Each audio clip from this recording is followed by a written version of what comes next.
પ્રવાસીઓ ગુજરાતના જુદા જુદા પ્રવાસન સ્થળો જેવા કે સોમનાથ, દ્વારકા, તરણેતર, અંબાજી, સાપુતારા વગેરે સ્થળોની મુલાકાત લે છે. તેઓ પ્રવાસન સ્થળોના ભૌગોલિક વિસ્તારથી અજાણ હોવા છતાં પોતે નિશ્ચિત કરેલ સ્થળો સુધી નકશાની મદદથી ખૂબ જ સરળતાથી પહોંચી જાય છે. વર્તમાન સમયમાં પ્રવાસ ઉપરાંત બીજા અનેક પ્રકારના હેતુઓ માટે નકશા ખૂબ જ ઉપયોગી બની ગયા છે. આજના વિજ્ઞાન અને ટેકનોલોજીના યુગમાં જીપીએસ એટલે કે ગ્લોબલ પોઝિશન સિસ્ટમની મદદથી તમે વિશ્વના કોઈ પણ સ્થળે સ્વયં પહોંચી શકો છો.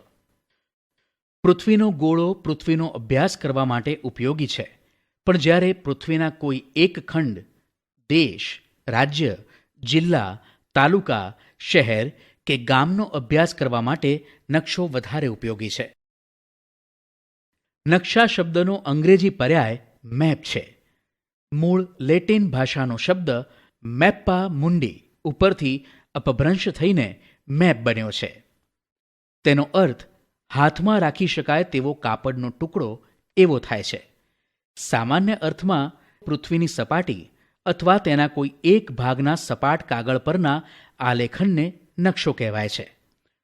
મોટો વિસ્તાર ધરાવતા પ્રદેશની ઘણી બધી વિગતોનો નકશામાં સમાવેશ કરી શકાય છે.